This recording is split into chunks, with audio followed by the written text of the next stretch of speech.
Alur cerita Tiga Kerajaan Chapter 1. Latar belakang masalah dinasti Han adalah salah satu dinasti yang paling makmur dalam sejarah bangsa Cina. Itu terbagi menjadi dua periode dinasti, dinasti Han Barat dan dinasti Han Timur. Dengan hampir 400 tahun, pemerintah dinasti Han Timur dipimpin oleh Kaisar Xiao Huan.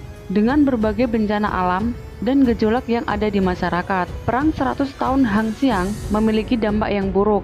Pembunuhan, kebencian, kematian membanjiri setiap tanah dan sungai, menarik atmosfer dunia yang suram. Dalam kekacauan itu, membuat roh kegelapan bangkit dalam darah dan memicu serangkaian kejadian yang aneh. Cerita dimulai dengan kematian Kaisar Xiao Huan yang mendadak. Tubuhnya yang rusak secara tak normal membuat Jenderal Dou dan Permaisuri Dou merasa ada yang tidak beres. Kaisar Xiao Huan tak memiliki keturunan. Jadi, mereka peduli dengan kepentingan dan kekuasaan untuk menjadikan anak dari nenek moyang keluarga Liu yang diadopsi oleh seorang petani keluarga Zhou sebagai kaisar. Anak keluarga Liu yang bernama Liu Hong berusia 12 tahun dan tinggal bersama adik perempuan di rumah pertanian. Liu Hong dilahirkan dengan kemampuan supranatural. Dia melihat hal-hal yang tak bisa dilihat orang lain, seperti saat ia di ladang melihat naga putih yang baru saja terbang, tapi saudaranya tak dapat melihatnya. Kemampuan lainnya menyembuhkan luka. Saat ini, kemampuannya sendiri tak begitu memberinya manfaat besar. Di sekitar lingkungan pertanian, banyak petani yang miskin. Dia bekerja keras setiap hari sampai surut senjanya hanya untuk mendapatkan sedikit makanan. Liu Hong dan adik perempuannya memiliki ibu angkat yang sudah tua dan seorang anak bernama Aci. Aci tidak setuju dengan keputusan ibunya untuk mengadopsi Liu Hong dan adik perempuannya. Aci sangat berkeinginan suatu hari meninggalkan desa kecil dan menjalani hidup mewah di ibu kota. Aci sering mengeluh dengan pekerjaan yang dilakukan oleh Liu Hong dan adiknya, tapi Liu Hong tak pernah mempermasalahkan hal itu. Setelah menyelesaikan pekerjaan, hari itu Liu Hong dan adik perempuannya makan sambil mengobrol. Adik perempuannya bertanya, kenapa mereka begitu miskin, padahal mereka adalah kerabat kaisar? Liu Hong menanyakan kepada adik perempuannya. Dari mana dia mengetahui hal tersebut? Ternyata saat Paman Berjenggot berkunjung tahun lalu, dia memberitahu bahwa mereka berasal dari kerabat keluarga kaisar.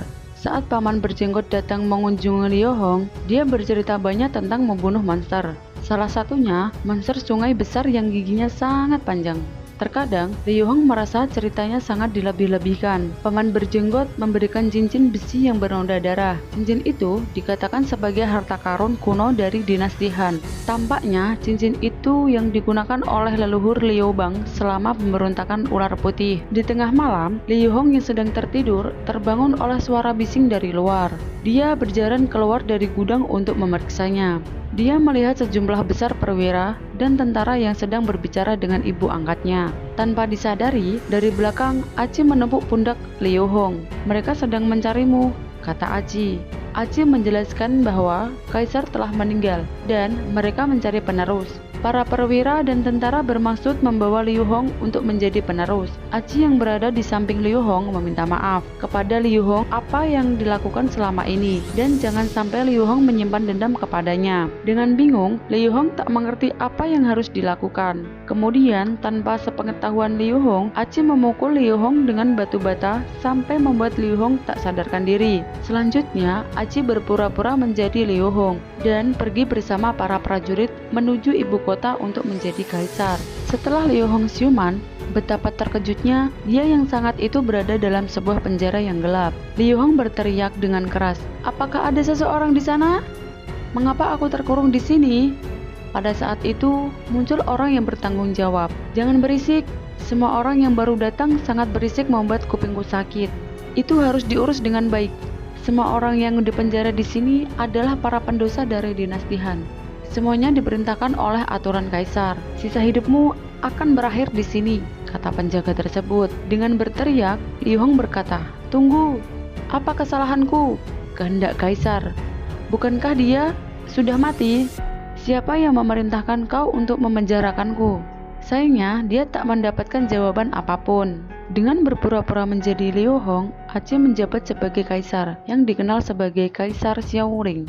Berkat dukungan dari Jenderal Kuat Dowo menjadi raja ke-13 dinasti Han Timur. Setelah naik tahta, Qasim Wangfu melancarkan kudeta membunuh Dowo dan menghukum kerabat asing. Sejak itu, Qasim mencapai puncak kekuasaan istana. Sang Kaisar Xiongling tak peduli dengan situasi politik yang bergejolak. Dia hanya memikirkan kesenangannya. Para Qasim melakukan apa yang mereka sukai. Wangfu kehilangan kekuasaan beberapa tahun kemudian. Kelompok Qasim 10 Sangji yang dimiliki oleh Yang Rang adalah yang paling terpercaya. Kaisar Xiongling menganggapnya sebagai ayah dan menuruti kata-katanya. Waktu berlalu begitu cepat. Kaisar Xiongling menjabat selama 6 tahun dalam sekejap. Liu Hong yang asli berada dalam penjara. Hari itu, dia kedatangan 3 pria bertopeng misterius. Tempat Liu Hong ditahan ternyata adalah makam para pangeran terdahulu yang memiliki banyak harta karun. 3 orang misterius adalah perampok makam. Ketika mereka melihat sekelilingnya, mereka disambut sang penjaga penjara. Dengan sekejap 3 perampok makam ditumbangkan. Salah satunya ada yang terpental tepat di hadapan penjara Liu Hong. Dengan menggenggam salah satu tangan perampok makam, Liu Hong pun meminta tolong. Chapter pun selesai. Terima kasih dan sampai jumpa. Bye-bye.